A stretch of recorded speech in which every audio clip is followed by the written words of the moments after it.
Hello, today is Sunday, mid-September. I want to say 18th or 19th of September, I'm not sure. And I am in, actually, Italy. It's a long story.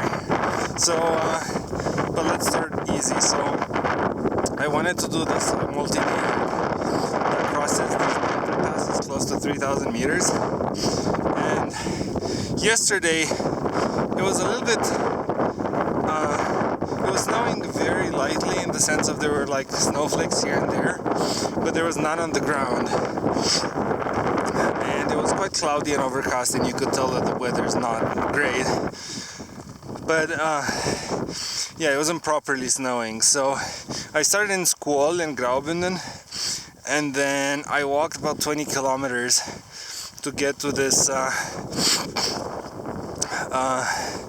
mountain pass, and then for the night I crossed into Italy and I slept at Sesvenna. And the plan for today would have been to go to Lischanna, back into Switzerland, but unfortunately, I'll show you, it snowed, like last night was a bit stormy and it snowed quite a bit, and then it's super cloudy up on the ridges, and temperatures are not that great either. Right now I think it's -3 or -4 degrees Celsius.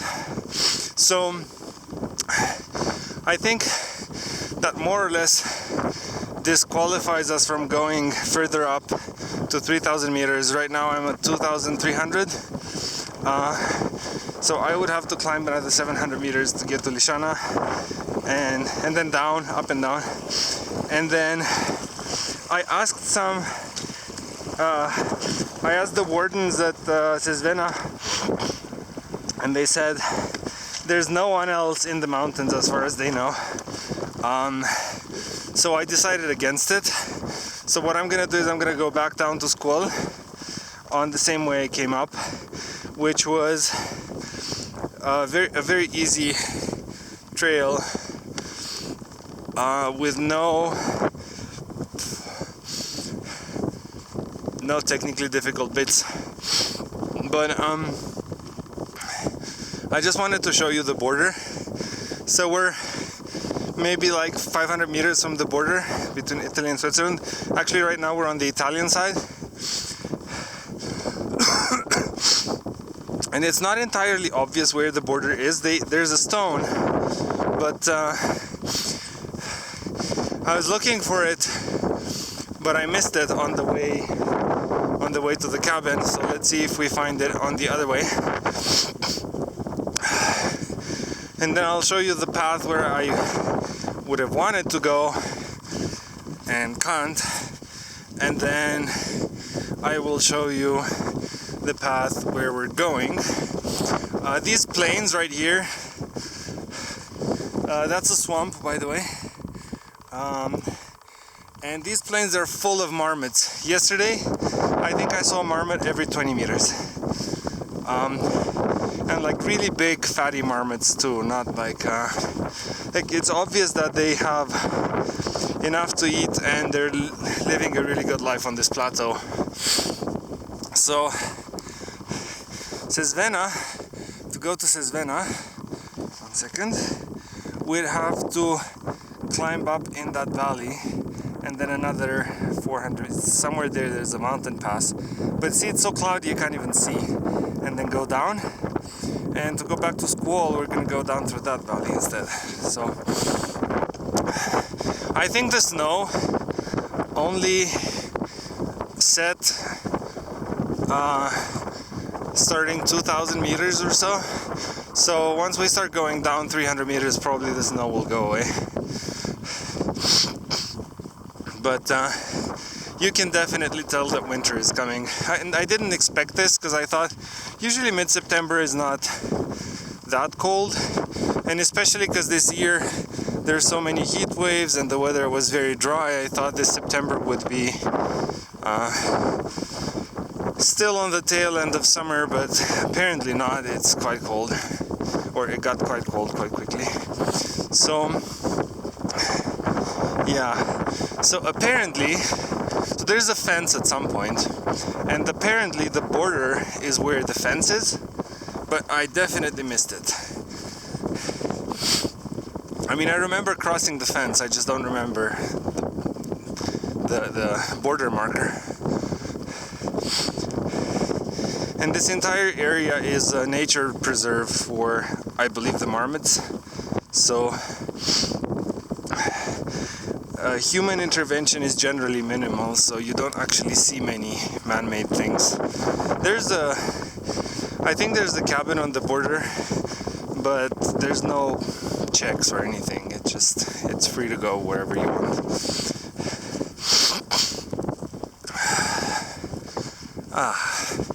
Despite the fact that it's cold, it's also very crispy. The air is very crispy. You feel very awake. I have good layers and good clothes, so it doesn't affect me. And it's actually quite enjoyable outside.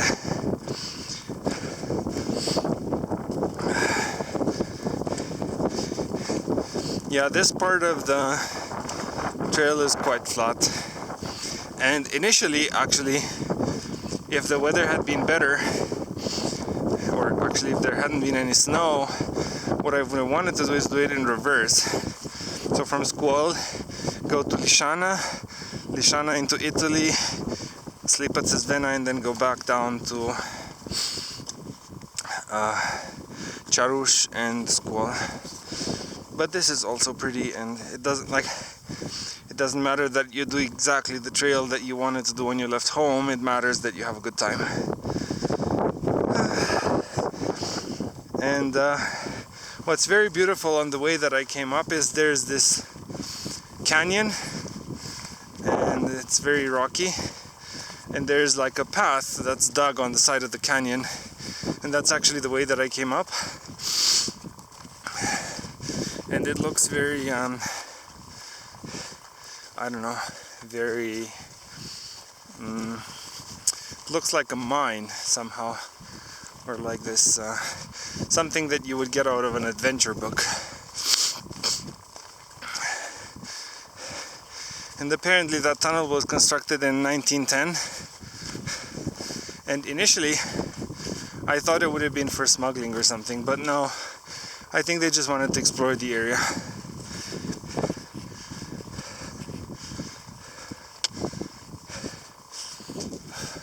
So it could have been possible to go down on the Italian side, but and then take a bus back into Switzerland. But unfortunately, I broke my phone. I dropped it, and like the screen broke, and it doesn't work anymore. I mean, probably the phone still works. It's just that the screen doesn't work. So I didn't want to go down a path I'm not sure, like the map for, because what if I don't find the bus station on the Italian side, and then I'm lost without a phone in Italy in winter. So also I don't have euros with me, because I mean I knew in the back of my mind that Sesvenna is in Italy. I just forgot to bring euros, so they were kind enough to take my Swiss francs for the accommodation, but for the night. But yeah, I don't have euros with me, so it's best, I think, if I just go down the tried and tested route. One second, I just want to check something. Yeah, okay. Yeah, so I still don't get it where that border is.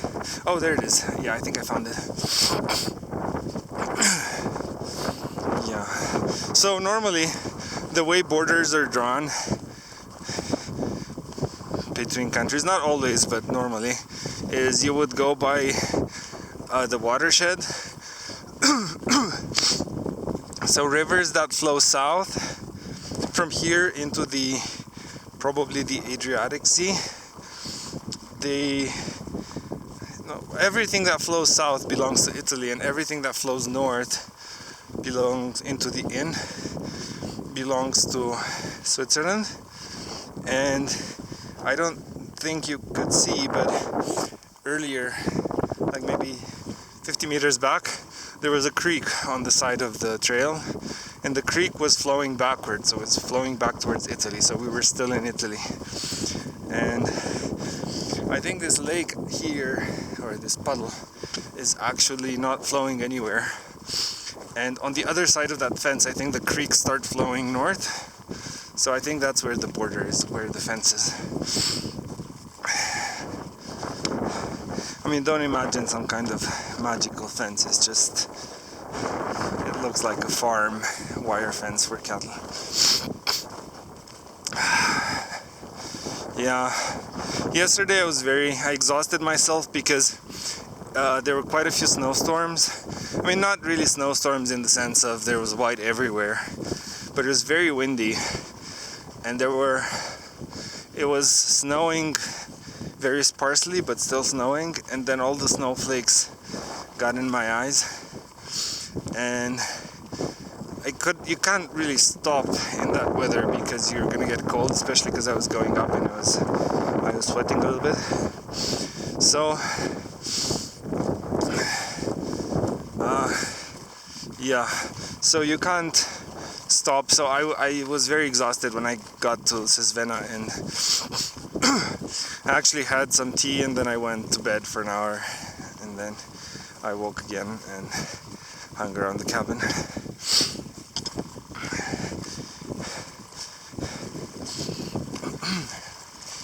Yeah, let's see.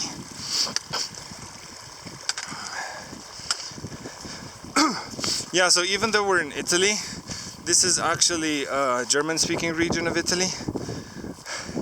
So you can't necessarily tell by the signs. I mean, some of them are in both German and Italian, but you can't always tell by the signs.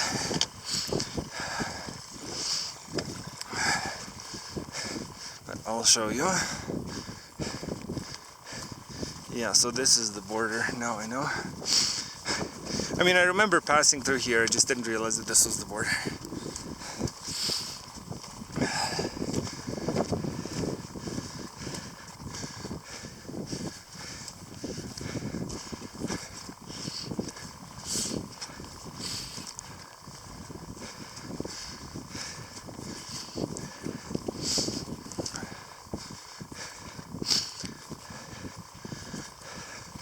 Ta-da! Welcome to Switzerland. Yeah, so this was the stone that I missed on the way up, and it has number 2 on it. So all the border stones are part of a catalog, and their location is tightly marked and tracked. So here it says Switzerland on this side, and on the other side there's an I for Italy. Some of them say CH for Switzerland, others, yeah. So it looks like this one was set here in 1957. Before that it was probably not marked. Yeah, so that's Italy, and this is Switzerland. And let's keep going. Maybe I can show you the valley where I need to go down.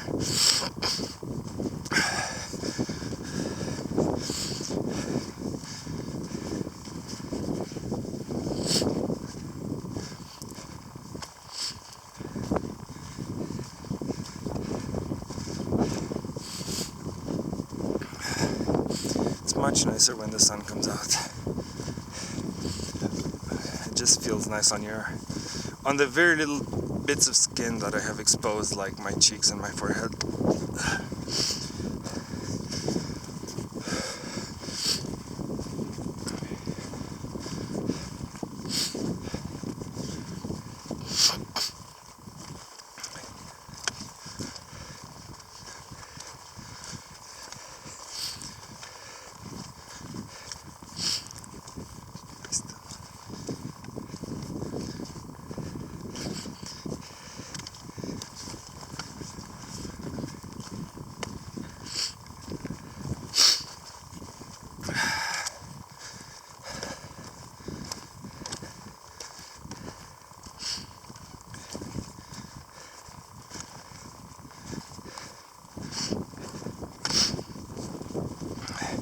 I think there was a group of people.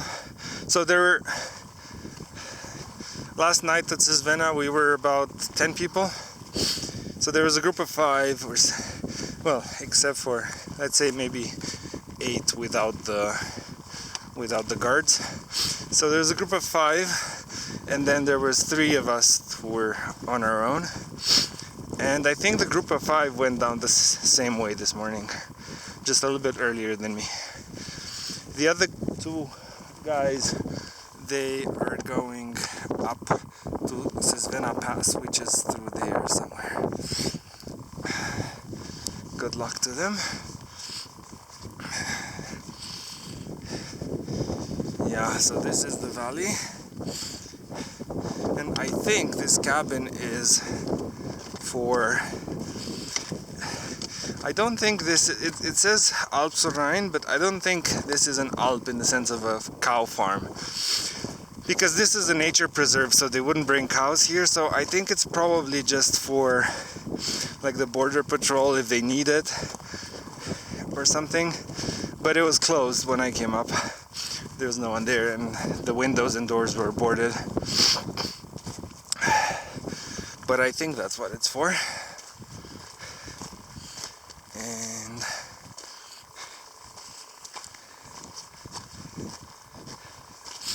you'll see it in a minute. Yeah, so see here the creek, that creek for example, is flowing north. So that's how you know you're in Switzerland, if you didn't know that you've crossed the border.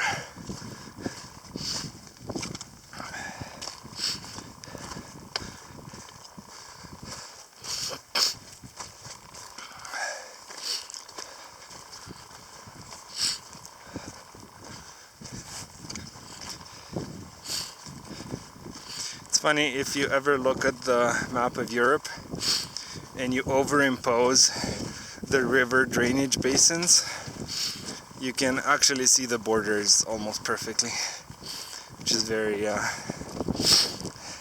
it's almost like countries are made up of rivers, not necessarily like areas of settlement.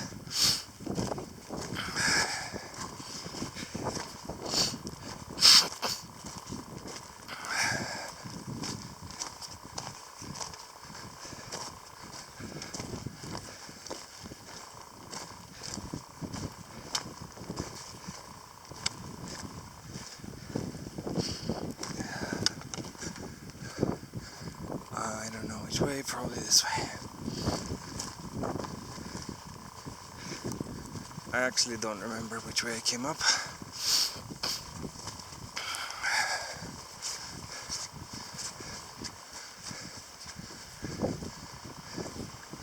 It's probably all the same anyway.